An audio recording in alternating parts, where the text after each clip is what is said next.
कार्यक्रम के मुख्य अतिथि आदरणीय ब्रिजलाल साहब, अध्यक्षता कर रहे आदरणीय आके सोनवानी जी और माता जी कोलियर वंश की थी, तथागत बुद्ध के श्रृंखला को आगे बढ़ाते हुए त्रिपिटक से उन्होंने बीजक के रूप में उस विचार को आगे फैलाया और दुनिया में मानवता का संदेश दिया। वो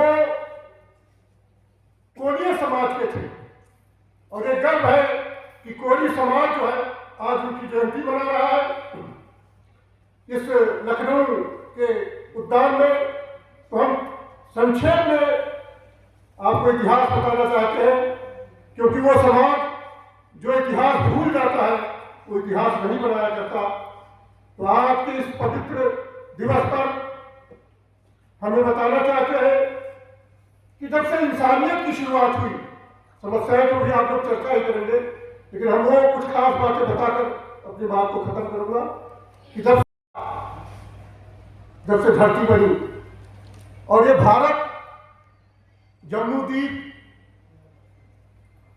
भारतवर्ष, आर्यावर्त अनेक नाम इसका रहा, लेकिन उसमें खास बात यह है कि जब इंसान बना तो सबसे पहले भारत की धरती को सांस्कृतिक रूप से मजबूत करने वाला कौन है, तो कौन और भील सबसे प्राचीन ग्रंथों में नाम आता है और वो कोलीय समाज है। कोली का अर्थ जो है बहादुर कौम, बहादुरी का प्रतीक है। ये शुरू से ही महासन कौम रही है, ये भारत के इतिहास के पन्नों में दर्ज है। उस समय बौद्ध ग्रंथों के छह गाथा में भी इसका वर्णन 28 बार हुआ है। ये कोलीय समाज, ये भारत का लाइफ लाइन है। तो इस बात को हम अगर समय की बंदिश को देखते हुए कोली से कोली बन गया। आज भी भारत के अधिकांश भागों में कोली और कोली कहा जाता है।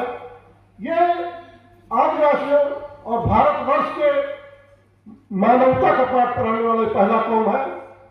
ये बड़ी खुशी की बात है। सांस्कृतिक क्षेत्र में चाहे क्रिश्चियनिटी हो, दुनिया का सबसे बड़ा धर्म, चाहे इस्लाम हो, उन्होंने तथागत बुद्ध से क्रिश्चियन ईसा मसीह भी 11 साल जो है तिब्बत में बिताकर वहां क्रिश्चियनिटी की शुरुआत की।